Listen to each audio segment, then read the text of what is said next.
오늘 말씀 요한복음 8장 1절부터 11절까지를 보았습니다. 제목이 좀 긴데요. 정죄하는가, 탐닉하는가, 구원하는가. 사실 제목에 제가 하고 싶은 얘기를 이미 다 했습니다. 상당히 거북한 주제이지만 그러나 거룩함을 추구해야 될 주제이기 때문에 오늘 이 말씀을 함께 나누기를 원합니다. 우리는 세상 한가운데, 세상 한복판에 살아가고 있는 크리스찬들입니다. 우리는 세상에 대해서 과연 어떤 태도를 취해야 하는가? 죄 많은 세상을 정죄하며 살 것인가? 아니면 나도 죄가 즐겁기 때문에 그 죄를 즐기며 살아갈 것인가? 아니면 죄에서 벗어나지 못하는 세상을 구원하며 살아갈 것인가? 오늘 본문의 말씀에는 세 부류의 등장인물들이 나옵니다. 이것은 마치 건물에 화재가 나서 건물이 불에 타고 있는 것과 같은 상황이다 생각이 됩니다. 불타는 건물을 바라보면서 사람들이 저거 봐라, 불구경을 하는 사람들이 있겠죠. 아니면 불타는 건물 속에서 죽는 줄도 모르고 이것이 무슨 불쇼인 줄 알고 그것을 즐기며 건물 안에 있는 사람들이 있는 것이고요. 아니면 그 불타는 건물 속으로 뛰어들어서 위기 가운데 있는 사람들을 건져내며 살아가는 사람들이 있는 것이죠. 나는 어떤 종류의 인생을 살고 있는가? 오늘 본문의 1절 말씀, 1절과 2절 말씀을 한번 같이 읽어보겠습니다. 1절, 2절 시작. 예수께서는 올리브산으로 가셨습니다.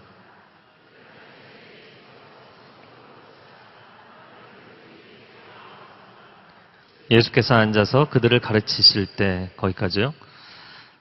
예수께서는 올리브산으로 가셨습니다. 올리브산에 내물을 주시고요. 2절 말씀에 다시 성전으로 밑줄을 그으세요. 다시 성전으로 별표를 치세요. 요한복음 8장은 가늠하다 현장에서 잡힌 여인에 대한 이야기를 다루고 있는 말씀입니다. 그런데 요한복음 7장과 연관이 되어 있어요. 7장이 어떤 내용인지를 아는 것이 중요한데 요한복음 7장은 그 유명한 초막절 본문입니다. 예수님께서 초막절에 수많은 사람들이 예루살렘에 모였는데 그 예루살렘에 가셔서 외치시는 내용이 나옵니다. 7장 37절과 38절에 아주 유명한 말씀이죠. 누구든지 목마른 사람은 다 내게로 와서 마시라. 예수님은 목마른 인생들에게 진정한 영생의 샘물을 주기를 원하셨던 분입니다. 그러나 그 이후에 7장 후반부를 보면 사람들 가운데 예수님이 정말 그리스도냐 아니냐 논쟁이 벌어졌고 또 종교 지도자들이 이런 논쟁이 일어나고 있다는 것 자체가 너무나 짜증이 나서 예수라는 자를 체포해야겠다. 사람들을 보냈는데 그들이 감히 예수님의 영적 권위 때문에 체포하지 못하고 돌아오는 이야기로 7장이 마무리가 됩니다. 그리고 나서 7장 53절 말씀에 보면 여러분 성경을 보세요. 53절에 그리고 그들은 제각기 자기 집으로 돌아갔습니다. 제각기 자기 집으로 밑줄을 그으시고요.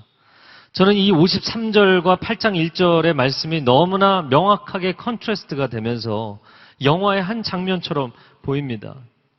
성전이 우뚝 솟아있는 예루살렘 성, 그 위에 땅거미가 지면서 초막절에 모여든 수많은 인파들이 제각기 자기 집으로 돌아가고 있어요. 사람들이 흩어지는 거예요. 그런데 저 멀리서 오늘 나오는 올리브산이죠. 감람산으로 걸어 올라가는 한 사람의 뒷모습이 보입니다. 그분은 바로 주님이세요. 사람들은 각기 이제 하루해가 졌기 때문에 자기 집으로 쉬러 돌아가는데 예수님은 저녁을 드셨는지 모르겠는데 산으로 올라가고 계세요. 그리고 그날 밤을 새셨어요. 과연 예수님은 그곳에서 무엇을 하셨을까? 겟세마네 동산에 엎드리시던 그날처럼 밤새 기도하지 않으셨을까? 그리고 나서 오늘 본문의 2절 말씀에 보면 이른 아침에 예수님께서 다시 성전으로 돌아오셨다.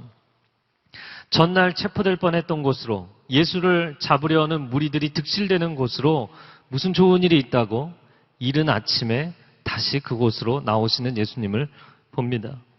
비난을 당하고 욕을 먹어도 아직 낮이기 때문에, 요한복음에 보면 예수님 그런 표현을 많이 쓰시죠. 아직 낮이기 때문에 나는 활동해야 한다. 아버지께서 기뻐하시는 일을 해야 된다. 말씀하시면서 그 위험한 예루살렘 성전이 있는 곳으로 다시 나오시는 예수님을 보게 됩니다. 17세기 영국 시인 조지 허버트라는 사람이 더 컬러라는 시를 썼어요. 한국말로 번역을 해도 칼라더라고요. 구어사전을 찾아보니까. 네. 이 목에 있는 오킷이죠. 목회자들이 로만 칼라를 입는 경우가 있잖아요. 마치 그런 것입니다. 이 조지 허버트는 목회자였습니다. 그가 목회자로 교회를 섬기면서 아무리 열심히 섬겨도 목회가 너무너무 힘든 거예요. 그 힘든 목회를 이제는 그만하고 싶다고, 나의 인생도 길처럼 자유롭다고, as free as the road, 길처럼 내 인생도 얼마나 자유로운 것인데 이제는 떠나고 싶다. 그러나 마치 주님이 나의 목덜미를 붙잡고 계신 것처럼 내가 이 자리를 떠날 수 없어서 주님이 나를 부르시면 나는 대답할 수밖에 없는 존재라고 고백하는 시입니다. 예수님은 십자가를 지러 가실 때만 도수장으로 끌려가는 어린 양처럼 가신 것이 아닙니다. 하루하루를 날마다 비장함을 가지고 살아가셨던 분이세요. 마치 1917년 태어나서 1945년 2월, 광복이 불과 반년 앞인데, 반년 후면 오는데 그 세월을 기다리지 못하고 일본군에게 옥고를 치르다가 운명한 윤동주 시인처럼 예수님 비장한 마음으로 사셨어요. 그 윤동주 시인의 서시, 우리가 잘 아는 시죠. 한번 서시를 볼까요? 죽는 날까지 하늘을 우러러 한 점 부끄러움이 없기를, 잎새에 이는 바람에도 나는 괴로워했다. 별을 노래하는 마음으로 모든 죽어가는 것들을 사랑해야지. 그리고 나한테 주어진 길을 걸어가야겠다. 오늘 밤에도 별이 바람에 스치운다. 여러 대목 가운데 그리고 나한테 주어진 길을 걸어가야겠다. 진정한 의미의 마이웨이죠. 내가 가야 할 길이 있는 것이에요. 다시 성전으로, 저는 2절에 나오는 이 다시 성전으로가 너무너무 가슴에 와닿았어요. 예수님이 그 성전 한복판에서 어제 큰 일을 당하실 뻔 했거든요. 그럼에도 불구하고 밤새 기도하시고 이른 아침에 다시 성전으로 나오시는 예수님. 과연 우리는 인생을 살면서 하루하루를 예수님이 보여주신 이런 비장함으로 살고 있는가? 인생이 조금 힘들면 너무나 쉽게 포기하지 않는가?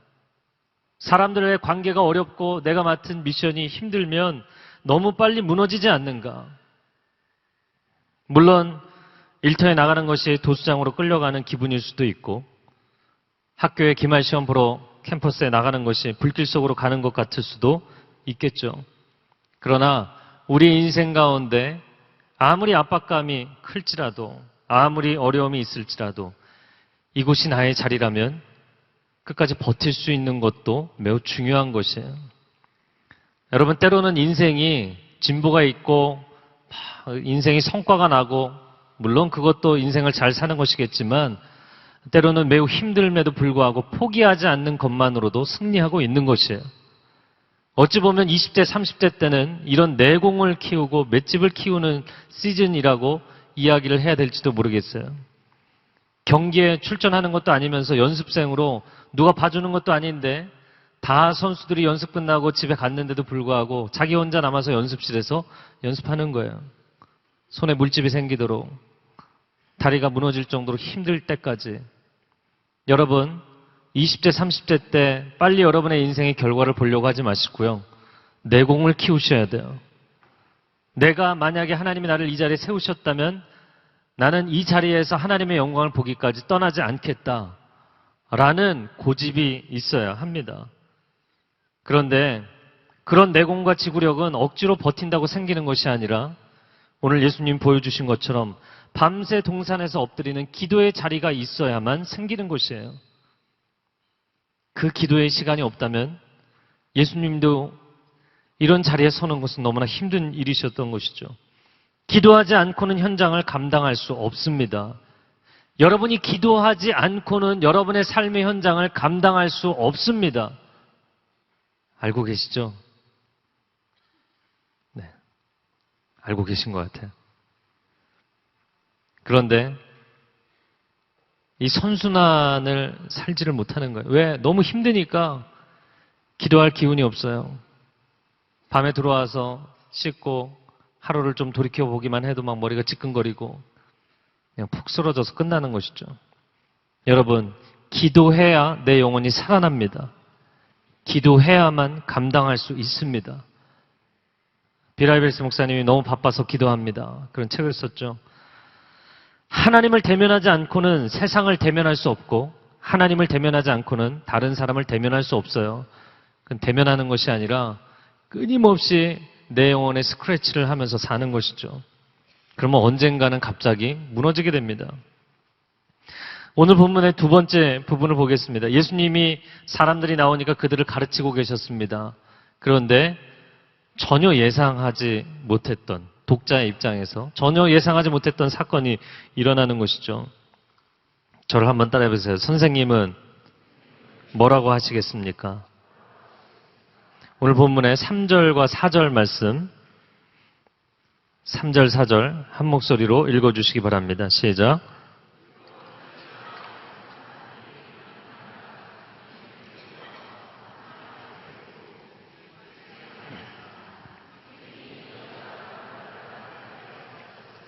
네, 5절도 한번 읽어볼까요? 5절.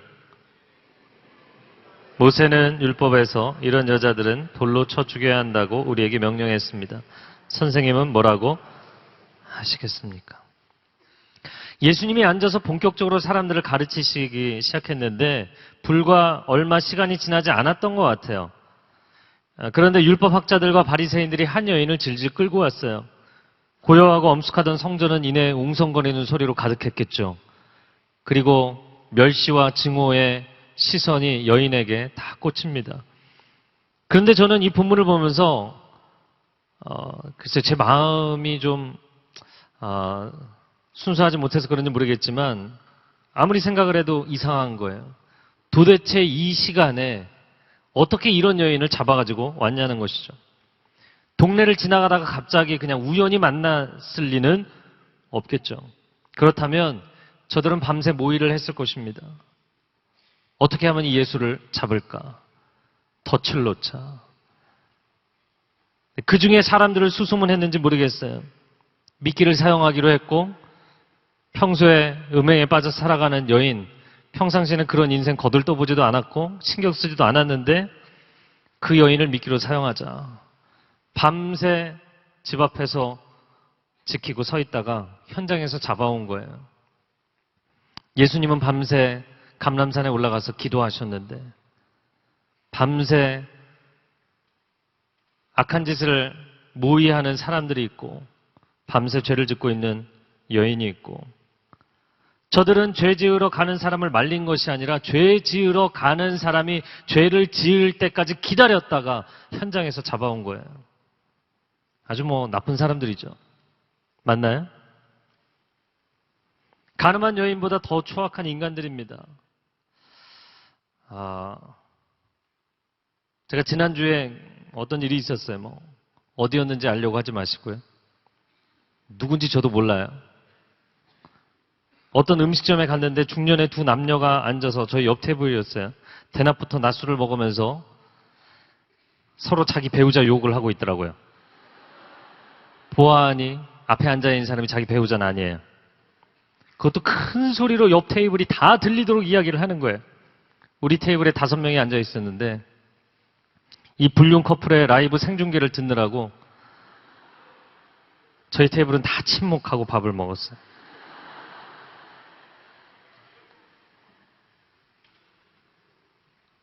요즘 심심치 않게 보는 장면입니다. 저희가 그거 들으려고 조용히 있었던 건 아니에요. 술을 좀 드시더니 거침없이 큰 소리로 이야기를 하시더라고요. 그래서 우리가 이야기를 할 수가 없을 정도로 얘기하시더라고요. 말씀만 파는 것이 직업인 이 사람들, 율법학자들과 바리새인들이 여인을 개처럼 질질 끌고 와서 많은 사람들 앞에 세웁니다. 사람들 앞에, 3절에 보면 사람들 앞에 세웠다고 되어 있는데 지금 예수님이 있고 사람들이 있고 그 한가운데 세운 거예요. 헬라어 원어로는 가운데라고 되어 있어요. 한가운데 세운 것입니다. 분명 이 여인은 몸부림치지도 못했을 것이고 끽소리하지 못했을 것입니다. 이런 상황에서 끌려가면 돌 맞아 죽는 거예요. 이제 자기 인생은 끝입니다. 아무 저항을 하지 못하고 눈물만 흘리며 끌려오지 않았겠어요? 오늘 그 주보에 고개를 떨구고 있는 모습, 얼굴조차 보이지 않는 이 여인, 너무 잘 묘사했다고 생각이 돼요. 이 종교 지도자들은 자신들의 의의를 드러내기 위해서 한 여자의 인격을 완전히 짓밟고 있어요. 근데 그것이 당연하다고 생각을 하는 거예요. 마땅하다. 그리고 예수님께 말합니다. 4절에 보니까 선생님, 거기 선생님의 동그라미 치시고요. 이 선생님은 디다스칼로스예요. 아실 필요는 없어요. 근데 선생님, 이게 teacher, 선생님, 말 그대로 선생님입니다. 11절에 나오는 여인이 대답하는 선생님은 퀴리오스, 주님이란 뜻이에요. 전혀 다른 차원의 호칭이죠. 예수님께 질문합니다. 선생님, 이 여자가 간응을 하다가 현장에서 붙잡혔습니다. 모세의 율법에서 이런 여자들은 돌로 쳐 죽여야 한다고 우리에게 명령했습니다. 그런데 이런 여자들이라고 표현되어 있는데 원어상으로는 이런 것들이에요. 이런 것들은 돌에 맞아 죽는 것이 싸다. 모세의 율법에 그렇게 이 규정을 하고 있다라는 것이죠. 이 질문은 예수님을 빼도 박도 못하는 도망갈 수 없는 함정에 몰아넣기 위해서 던진 질문이에요. 율법의 규정과 로마법의 규정이 다르기 때문이었죠. 율법에서는 결혼이나 약혼을 한 여인이 가늠하다 현장에서 잡히면 바로 돌로 쳐서 죽이게 돼 있어요. 레위기 20장 10절 말씀 같이 읽어보겠습니다. 누구든지 남의 아내와 간음하는 자, 곧 그의 이웃의 아내와 간음하는 자는 그 간부와 음부를 반드시 죽일지니라. 그러나 로마법, 당시의 로마법에는 신성모독죄 외에 다른 죄목으로 유대법에 근거해서 사형을 언도하지 못하도록 되어 있었어요. 만약에 이 여자를 처형하라고 이야기를 하면 반로마, 반제국주의자가 되는 것이고, 이 여인을 처형하지 말라고 이야기를 하면 신성한 율법을 거부한 반유대, 반율법주의자가 되는 것이에요. 당신이 하나님의 말씀을 잘 가르친다고 그렇게 설쳐대는데 어디 이 어려운 문제를 좀 풀어보시지 라고 예수님에게 이 문제를 드리민 것입니다. 여인을 믿기로 해서. 오늘날 우리가 살고 있는 세상도 마찬가지 딜레마에 빠져 있다고 보입니다. 미디어는 점점 더 선정적인 콘텐츠를 만드는데 만약에 그렇게 가지 말라고, 노래하는 거 그냥 노래하는 거지 그렇게 선정적으로 가지 말라고. 그런데 만약에 자극적이 되지 않으면 돈이 안 되는 거예요. 여러분, 세상은 자극이 있어야만 돈이 되잖아요. 먹는 것이든 그것이 문화든 엔터테인먼트든 뭐가 됐든 자극적이어야 되잖아요. 산업 전반이 성적인 콘텐츠와 광고로 범람하고 있습니다. 돈이 돌지 않으면 경제활동을 하지 말라는 이야기냐? 돈 되는 걸 해야 된다. 돈 되는 걸 해야 되는 거예요. 스마트폰에, 제 스마트폰에, 제가 사랑하는 보라색 케이스의 스마트폰에 제가 뉴스를 보기 위해서 YTN을 깔았는데, 정기적으로 보면 이제 업데이트 하라고 신호가 오잖아요. 제가 알아서 업데이트 한 거 아니에요. 믿어주세요.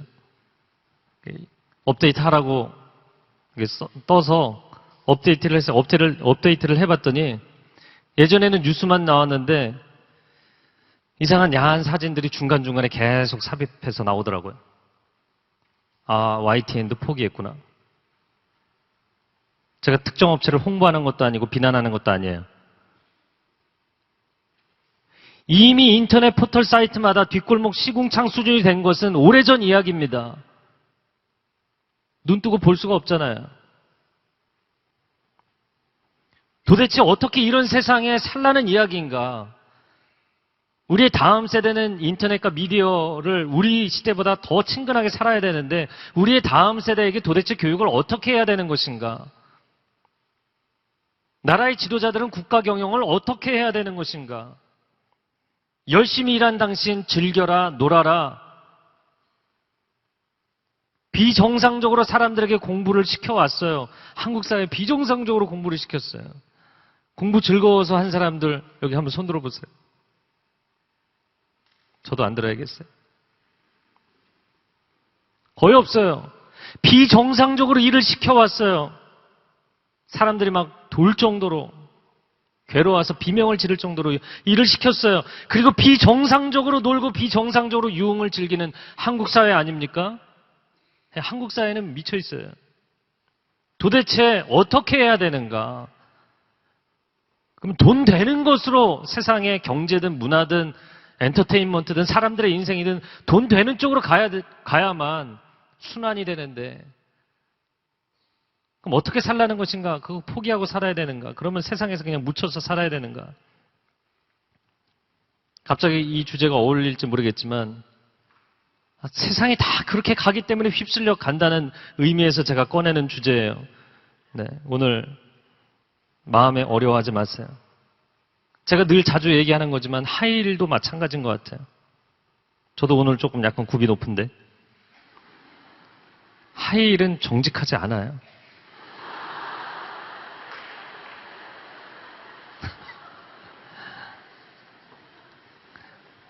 그래서 제가 어느 날은 묵상했어요. 하이힐을.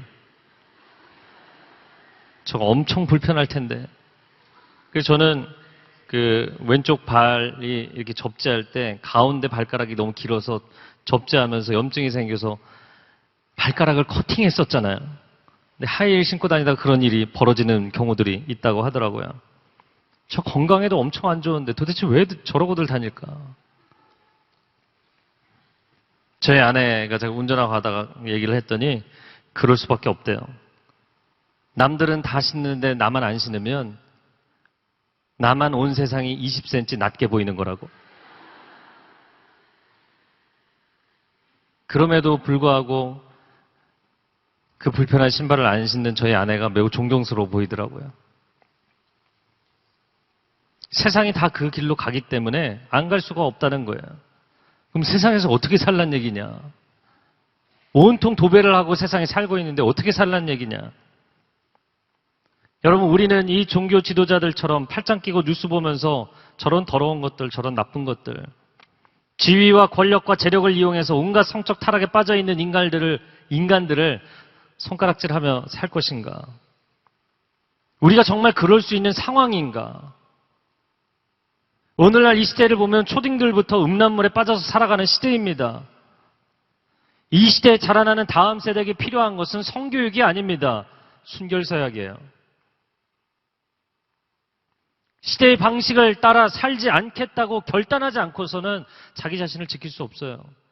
제가 오늘 이야기하는 것이 어떤 사람에게는 공허하게 들릴지 모르겠어요. 시대착오적인 이야기로 들릴지도 모르겠어요. 우리 시대의 심각한 문제라는 것. 하나님은 이 시대에 이런 모습을 기뻐하지 않으신다는 것. 그 한 가지는 분명합니다. 오늘 본문의 6절 말씀을 한번 같이 읽어보겠습니다. 시작.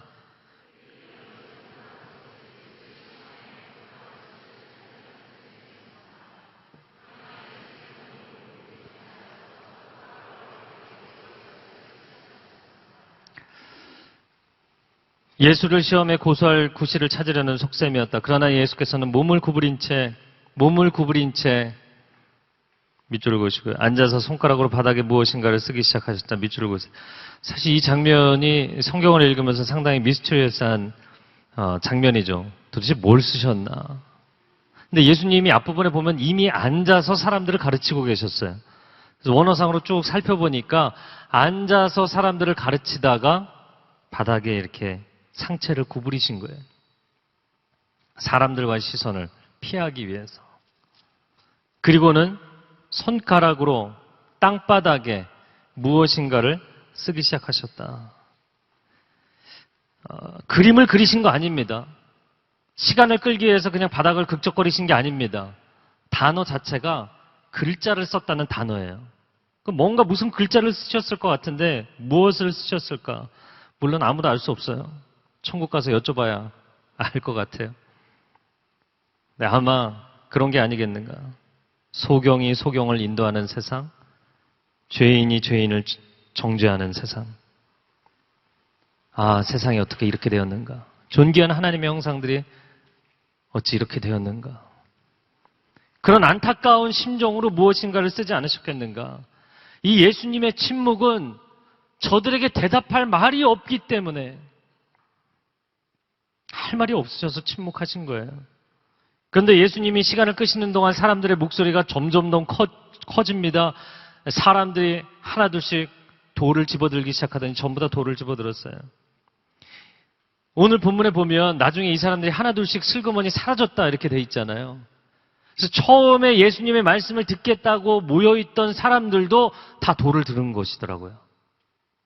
이 사람들 처음에 좋은 마음으로 모였던 사람들인데 군중 심리에 따라서 집단 행동을 한 거예요. 예수님은 저들의 분노가 폭발 직전까지 가도록 기다리셨어요. 7절 말씀에 보니까 그들이 계속 질문을 퍼붓자 예수께서 일어나서 그들에게 말씀하셨다. 계속 질문을 퍼부었다. 폭탄을 막 계속 떨어뜨리는 것처럼 분노를 쏟아부었어요. 질문을 쏟아부었는데 그 정점의 순간에 고개를 드시더니 7절에 보면 뭐라고 말씀하시냐면 너희 가운데 죄 없는 사람이 먼저 이 여인에게 돌을 던지라.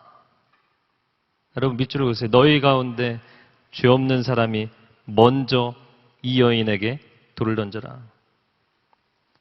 집단 행동하지 말고 집단 행동하면 마치 정의로운 것처럼 의로운 것처럼 착각하지 말고 한 사람씩 묻겠는데 그러면 너희는 죄가 없냐? 한 사람씩 나와서 던지라고. 집단으로 던지지 말고 한 사람씩. 예수님 굉장히 지혜로우시다고 생각해요. 제가 주중에 정무문 1대 100 이런 영화를 봤거든요. 홍콩 무술 영화예요.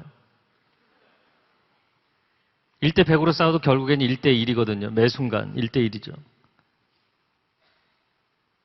집단 행동하지 말고 한 사람씩 묻겠는데 너 죄 없어? 너도 죄가 없어? 죄 없으면 그 사람 나와서 돌 던지라고. 여러분 그 중에 죄가 없는 사람이 있겠어요? 다 죄인들이죠. 돌을 들고 있는 이 남자들이 다른 죄의 항목은 차지하고라도 음욕을 품어보지 않은 사람이 과연 있겠어요? 없죠. 사람들이 연장자부터 돌을 내려놓고 사라지기 시작합니다. 왜? 남의 죄를 들추다가 자기 죄가 들통났기 때문에. 남의 문제만 보고 자신의 문제는 망각하고 있었던 것이죠. 오늘 이 본문을 보는데 하나 영화가 생각나더라고요. 1999년에 어메리칸 뷰티라는 영화가 있었어요.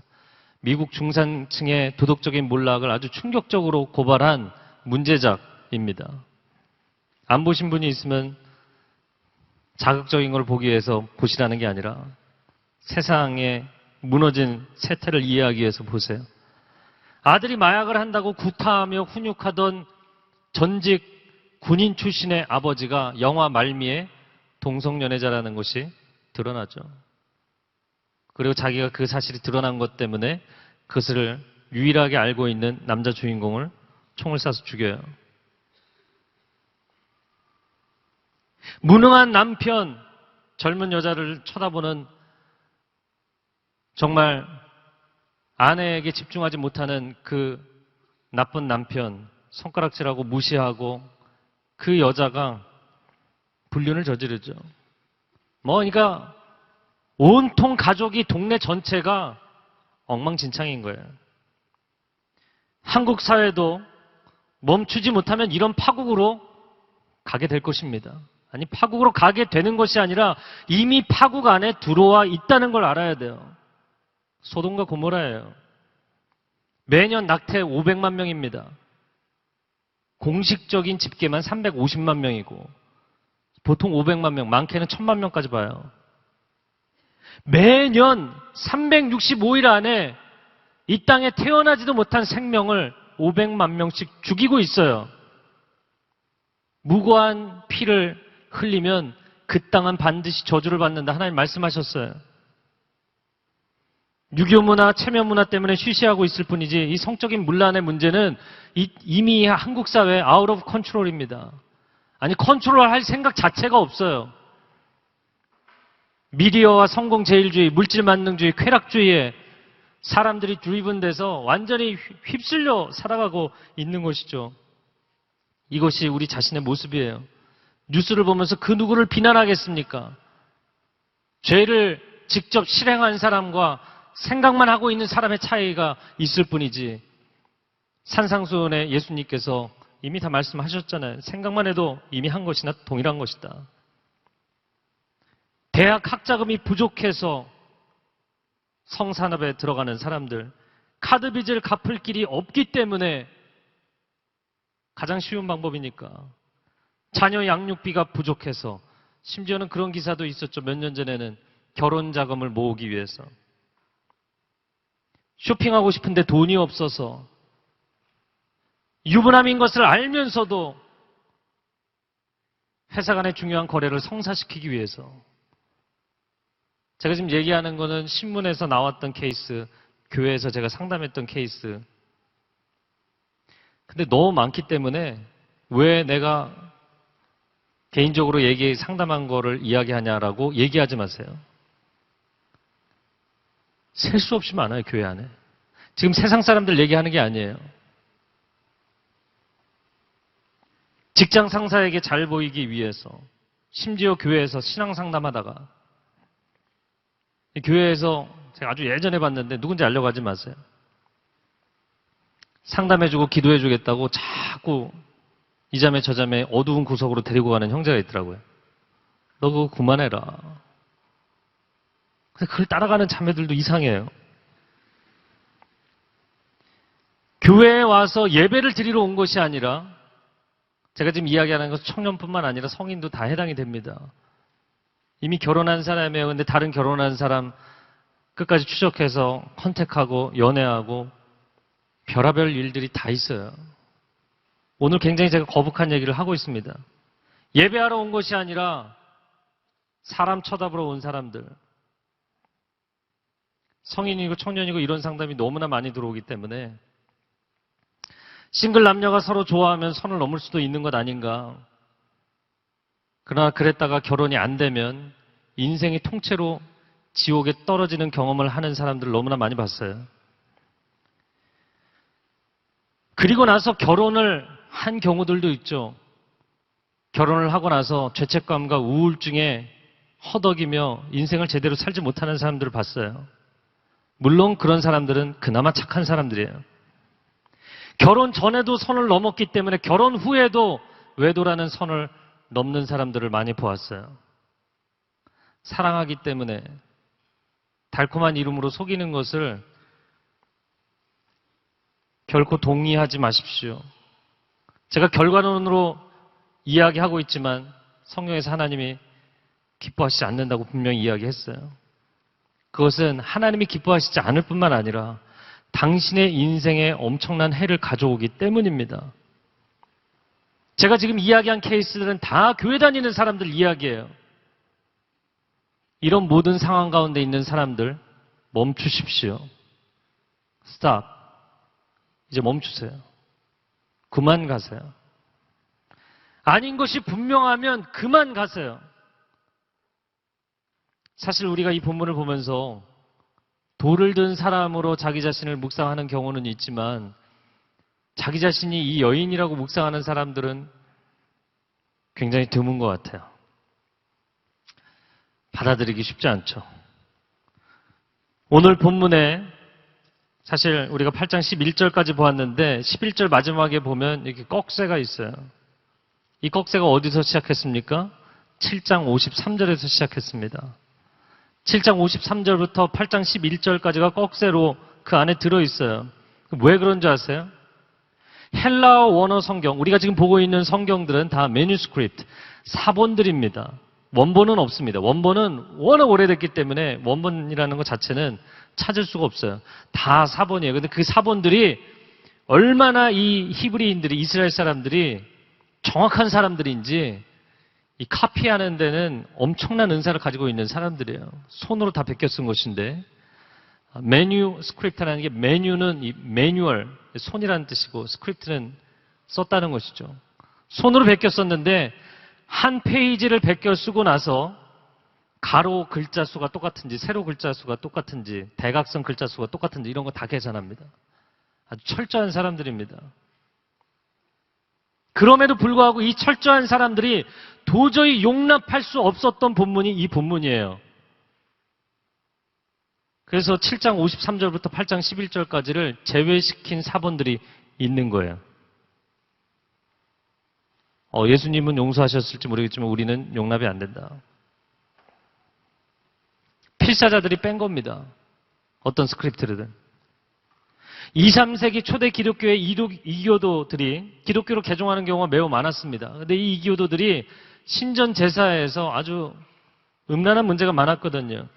그래서 그들이 정말 기독교 신앙으로 바르게 개종을 했는가, 그들의 신앙의 진정성 여부를 판가름하는 가장 중요한 문제가 이 성적인 음란의 문제였어요. 심지어 오리겐, 터툴리안, 키프리안 같은 핵심 교부들은 간음은 죄질이 너무 무겁기 때문에 회개조차 불가능하다라고 선언을 했을 정도입니다. 고린도전서 6장 18절, 19절, 20절 말씀 같이 읽겠습니다. 시작. 음행을 피하라.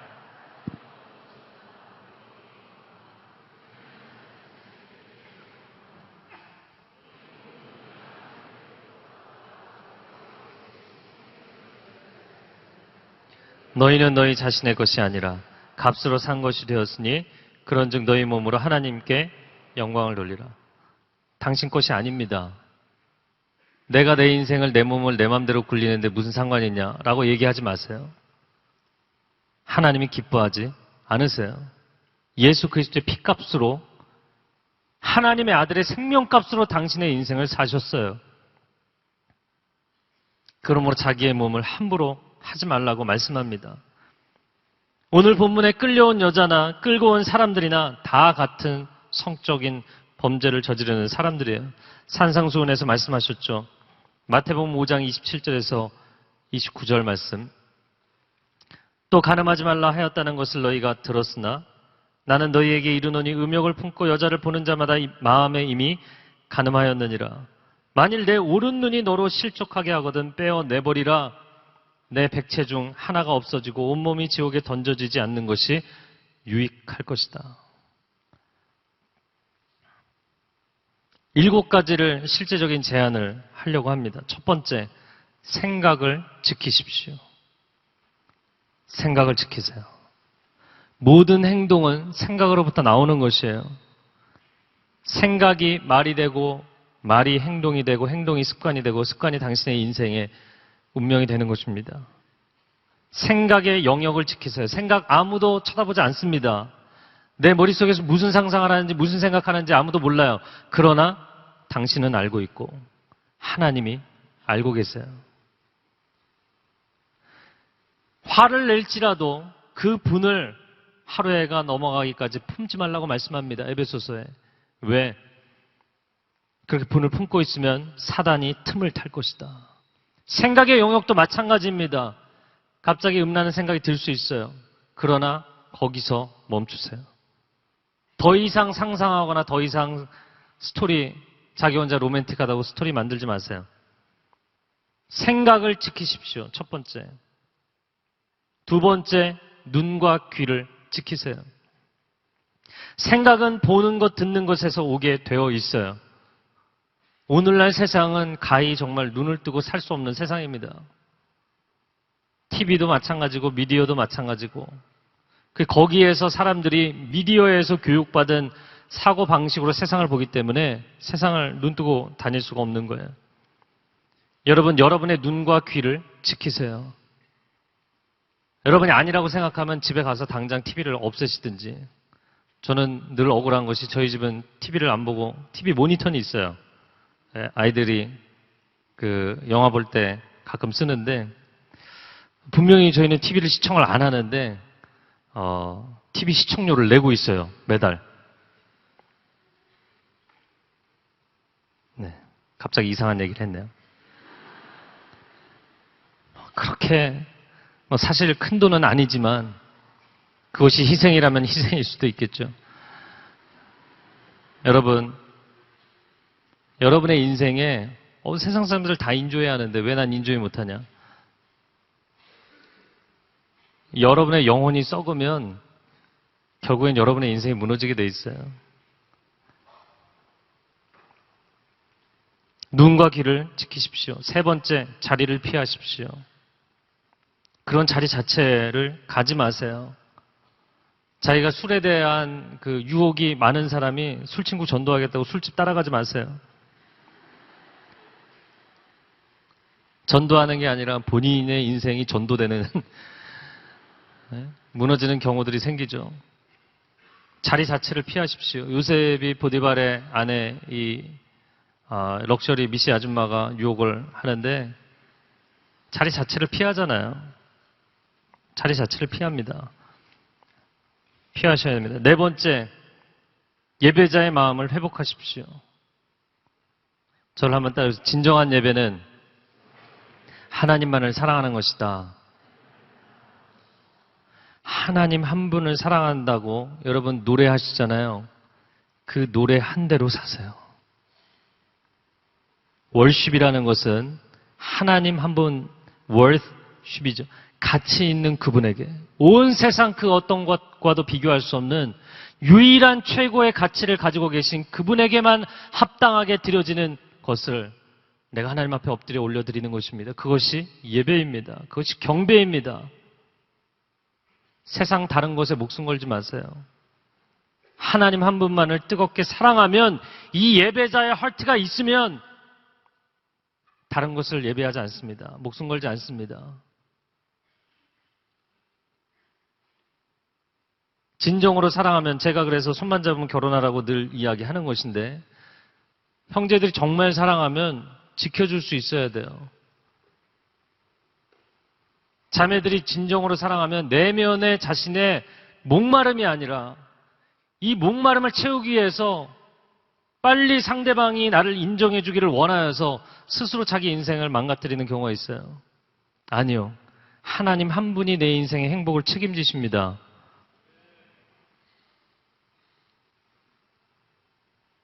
관계에 하나님이 원하시지 않는 단계까지 끌려다니지 마세요. 다섯 번째, 사람을 사람으로 보십시오. 사람이 장난감이 아닙니다. 사람이 놀이기구가 아닙니다. 사람은 존귀한 하나님의 형상입니다. 오늘날 성산업과 미디어와 이 거짓된 엔터테인먼트가 사람들의 생각 자체를 다 망가뜨려 놨어요. 사람을 보면서 사람으로 안 보이는 거예요. 심각한 폐해입니다. 우리 안에 다 내적 치유가 필요합니다. 여러분, 그 세상의 미디어의 사람들이 목이 마르고 그것으로 채울 수밖에 없는 것은 자기 영혼에 목마름이 있기 때문이에요. 이 목마름을 채우셔야 돼요. 이 목마름을 하나님의 은혜로 채우셔야 돼요. 근데 이 내면에 상처가 있는 사람들은 밑둥이 깨어진 항아리와 같기 때문에 아무리 부어도 회복이 안 돼요. 여러분, 내적 치유가 여러분 안에 일어나기를 바랍니다. 필요하면 내적 치유책을 보세요. 어리석은 세상의 엔터테인먼트로 여러분의 영혼을 달래지지 않습니다. 갈수록 밑둥만 더 많이 깨지게 돼 있어요. 내적 치유의 집회를 가든지 책을 읽든지 여러분 한 사람 한 사람이 얼마나 존귀한 하나님의 형상인지 내가 얼마나 소중한 인생인지를 깨닫게 되기를 바랍니다. 그리고 나면 사람이 자기 자신에 대한 관점이 달라지면 다른 사람을 바라볼 때 관점이 달라집니다. 한 사람 한 사람은 존귀한 하나님의 형상인 줄로 믿습니다. 사람이 사람으로 보이지 않는 사람들, 중증이라는 거 아셔야 돼요. 사람이 사람으로 보이지 않는 사람들, 중증이라는 걸 아셔야 돼요. 그런 사람들은 바로 다 끊으셔야 돼요. 인터넷, TV, 영화, 무엇이 되었든 다 끊으셔야 돼요. 지금 중증이에요. 사람이 하나님의 형상으로 보이기 시작하고 사람이 그 영혼이 보이고 중심이 보이면 정상이 된 거예요. 디톡스가 된 거예요. 그런 상태라면 할렐루야입니다. 6번째, 사명의 목숨을 걸고 사십시오. 다윗이 한가할 때 죄 지었어요. 한가하게 살지 마세요. 세상에 오늘날 문명에 이기는 사람에게 더 많은 여가 시간을 주기 위해서 필요하다고 이야기를 하는데 여러분 그러기 위해서 주중에는 미친 듯이 살잖아요. 아니요, 그렇게 살지 마세요. 여가 시간이 필요한 것이 아니라 우리의 삶 가운데 목숨을 걸고 달려갈 만한 소중한 사명이 필요한 것입니다. 돈 벌기 위해서 일하고 성공하기 위해서 일하고 인정받기 위해서 일하고 아니요. 하나님이 내게 주신 사명을 이루기 위해서 우리는 살아가는 줄로 믿습니다. 사명에 올인한 사람은 다른 것을 신경 쓸 겨를이 없어요. 7번째, 정직하십시오. 자기 내면 세계에 있어서 정직하세요. 정직성이 영성입니다. 말씀과 기도가 아니고는 사람은 정직해질 수 없습니다. 말씀의 기준에 비추어서 내가 지금 잘못되어 있구나. 하나님이 끊임없이 말씀하시기 때문에 정직하면 내가 죄의 습관이 생기고 죄에 대한 욕구가 생겨도 내려놓게 돼 있어요. 하나님이 나를 보고 계시고 하나님 계속해서 이야기하시는데 너 그러면 안 되지, 너 그러면 안 되지. 끊임없이 하나님이 말씀하시면 내려놓을 수밖에 없어요. 말씀과 기도 가운데 정직하십시오. 자기 자신을 속이지 마십시오. 이 정도는 내지는 세상이 다 아니에요. 내려놓으세요.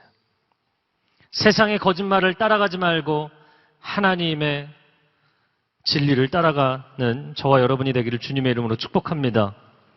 제가 그레너 청년, 짧게 얘기해서 그레너 청년이거든요. 그레너 청년 챕터 1에서 얘기한 것이 그것입니다.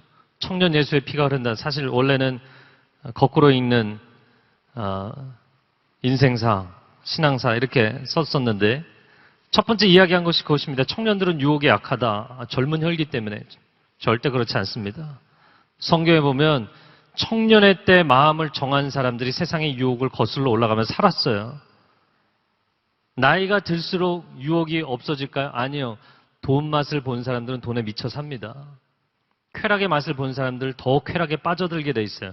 여러분이 결혼하고 나면 나이가 들고 나면 쾌락에 대한 유혹이 사라질 줄 아세요? 그 라이프 스타일을 갖고 있는 사람들은 갈수록 심해지게 돼 있어요.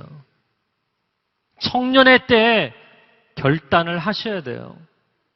세상의 방식, 세상의 논리에 빠져서 살지 마시기 바랍니다. 오늘 본문의 8절 말씀을 볼까요?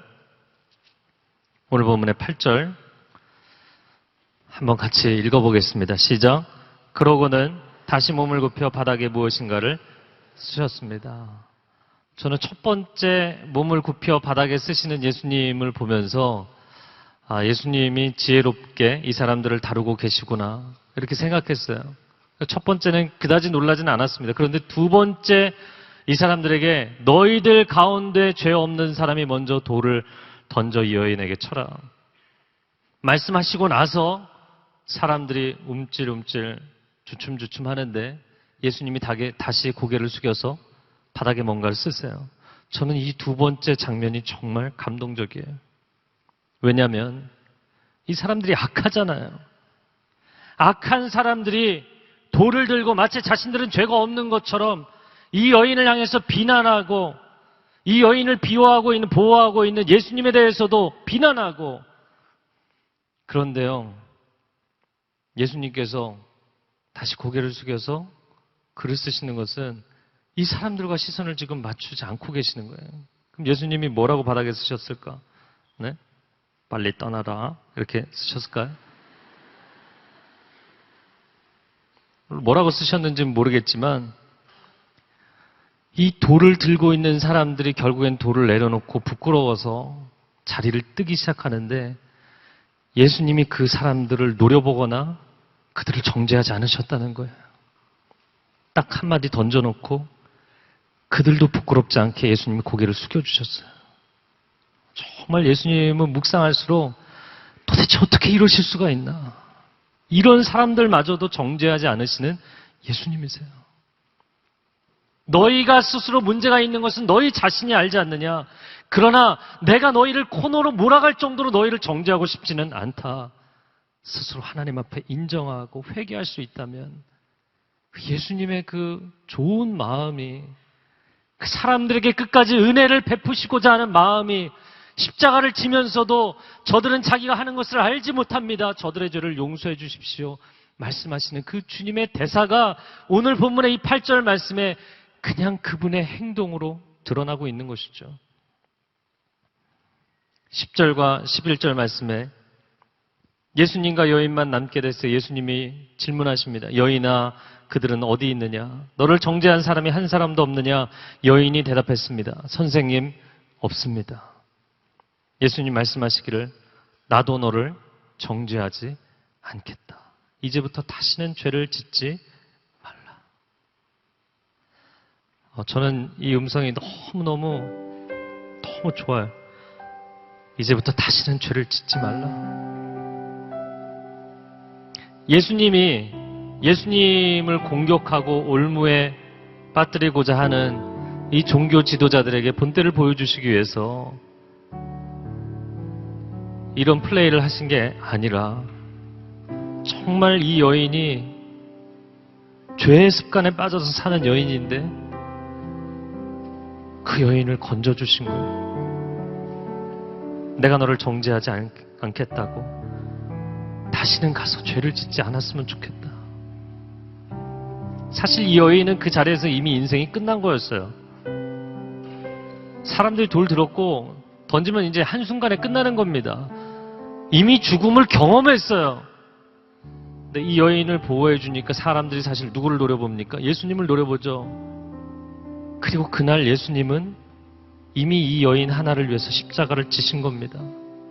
성적인 타락과 음란에 완전히 절어서 살아가는 한 여인을 건져주시기 위해서 예수님이 십자가를 지셨어요. 나도 너를 정죄하지 않겠다. 내가 너의 인생에 다시 기회를 주고 싶은데 가서 다시는 죄를 짓지 마라.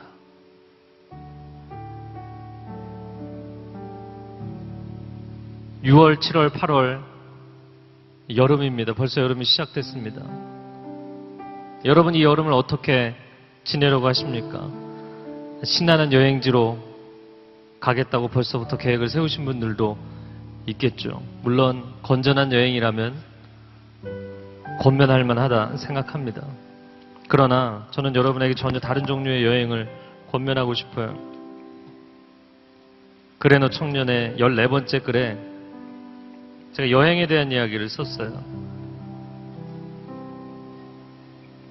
여행은 마귀가 우리를 유혹하는 특별한 기회다. 조지 뮬러는 이런 말을 남겼습니다. 그럼 왜 이런 말을 했는가? 여행 때문이 아니라 여행을 떠나는 사람들 때문에.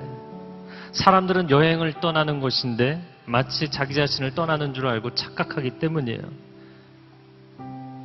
그리고 객지에 가서 객기를 부리기 시작하고 여행지에 가서 자기 본분을 망각하고 자신이 누구인지를 잊어버리고 온갖 유혹에 빠져서 영혼과 육체를 소진하죠. 제가 캐나다 밴쿠버 살면서 그곳에 마약 중독자들이 모여있는 정말 영화에나 나올 것 같은 지옥 같은 거리가 있어요. 헤이스팅스라는 거리입니다. 마약 중독자들, 매춘하는 사람들, 온갖 범죄자들이 거기 우글거립니다. 차를 거기를 지나가는 것조차 위험할 정도에 사람들이 막 신호를 보지 않고 마약에 취해서 막 뛰어다니기 때문에 거리에는 온갖 주사기들이 굴러다니고 엉망인 동네예요. 그런데 그곳에 있는 사람들 가운데 적지 않은 사람들이 천국 밑에 999당이라고 불리는 이 아름다운 밴쿠버에 여행 왔다가 잠시 즐기기 위해서 마약을 한번 했다가 평생을 거기에 주저앉은 사람들이 적지 않다는 거예요. 젊은 날 우리의 인생을 즐기기 위해 살 수 있습니다. 젊은데 라고 생각합니다. 저는 여러분이 젊은 날 여러분의 인생을 하나님 앞에 구별할 수 있기를 바랍니다. 카운트다운 컨퍼런스 그리고 아우니치 가는 것, 아우니치 가세요. 여러분 재미있는 인생 사는 것도 좋지만 저는 여러분이 의미 있는 인생을 사셨으면 좋겠어요. 재미있는 인생이 의미 있는 인생이 되지 못하는 경우는 허다하지만 의미 있게 인생을 살면 재미있는 정도가 아니라 가슴 벅차고 뿌듯한 인생을 살 수 있어요. 저는 여러분이 여러분의 인생의 중요한 시즌에 서 있다고 봅니다. 하나님이 여러분을 격려하십니다. 세상의 방식대로 살지 않기 때문에 따돌림을 당한다면 자랑스럽게 생각하세요. 그리고 하나님의 사람으로 살아가는 것을 떳떳하게 생각하시기 바랍니다. 저는 여러분이 이 여름에 객기로 떠나는 여행보다는 영성으로 충만한 여행을 갈 수 있게 되기를 바랍니다. 이 시간 함께 기도하겠습니다.